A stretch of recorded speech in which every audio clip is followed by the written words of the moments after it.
On this note, ya ikhwan, I would like to mention a story.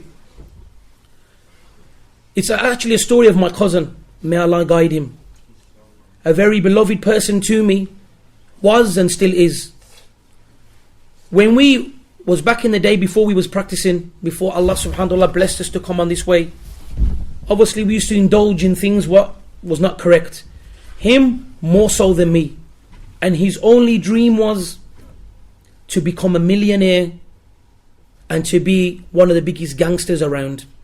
This is what he wanted, and this is what he always used to say. So advising him, he didn't take heed. But at that particular time we was on the same thing. But then Allah subhanahu wa ta'ala took me to Holland and took me to other ways. Alhamdulillah, we split. But he carried on that way. Years after I was in Medina, I met him, and he was in the same hal. Didn't move forward, didn't even move backwards, rather move backwards, because time went and he's still in the same hal. Then he says to me that he just wants to do that last job or that last deal, and then inshallah he's out the game. This is what he used to say to me.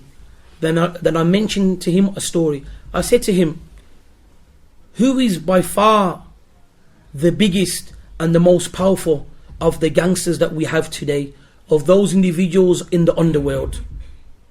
And he mentioned a few names. Then I said to him, would you not agree that it's Pablo Escobar? Those individuals that are not aware of Pablo Escobar, he's now dead, and he died a disbeliever. Pablo Escobar was from Colombia, and Pablo Escobar was in charge of a huge cartel, a drugs cartel, to such an extent that 80% of the cocaine of the whole dunya that gets distributed to the whole of the world is under Pablo Escobar. He had wealth and power that he even brought out the Mexican government. The Mexican government was under his authority and used to allow his shipments to come into Mexico. And other than that, one phone call, people were getting blown and assassinated on the other side of the world. Colombia caught him once for a short period and was going to put him in jail. In a jail which he built. And then he said, if you let me go, I will pay all of the debts off of Colombia. The point I'm trying to get, ya ikhwan, you're not going to get bigger than that. A person who's dealing in billions, a person who buys out governments, a person who is protected with such a cartel you can't get near him. That's what we thought. Invincible. And if he ordered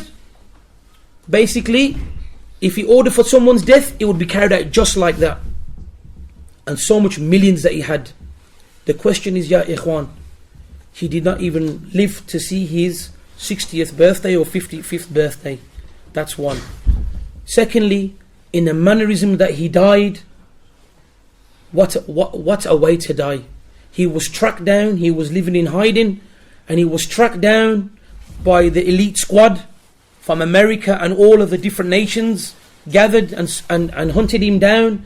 And when they finally caught him, he was in his underpants and he tried to run, and they put 70 bullets into his body. 70 bullets, ya ikhwan, into his body.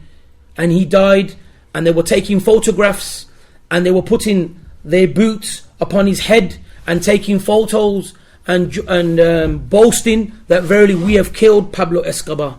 My point is, ya ikhwan, the youth today are blinded with this thing of making that last money, or making that money in illegal ways, and they keep on having that idea and having that dream. Ya ikhwan, one is, I don't think anybody will get as big as him. And even if you do get as big as him, what life do you have when you die in that state? And even worse, you die as a disbeliever, and then you meet your Lord upon this. So what power and what joy and what what joy and what power do we call that, ya ikhwan? What success is that? Is no success, ya ikhwan. Anybody that goes against the Quran and the Sunnah, ya ikhwan, will never have no salvation. And going back to my cousin, after I gave him that story, he was saying to me, no, just one more. Make dua for him, ya ikhwan, for that individual now is heavily addicted to drugs. And subhanallah, to the extent that he doesn't even recognize people no more, and he's basically insane now at the moment. So ya ikhwan, there is no salvation in that life. If you avoid death, because that life can only bring you a few things. It either brings you death, because if you live by the gun and you live by the streets, then face the consequences that comes with it. So either you're going to face death, either you're going to face a long imprisonment, or if you think that you're going to survive all of that, then know the humiliation that you're going to face on the Day of Judgment. So just a reminder, ya ikhwan, do not be fooled by the status of certain individuals when they're going round and pumping this kind of ideology into our youth. Fight them back with the Quran and the Sunnah.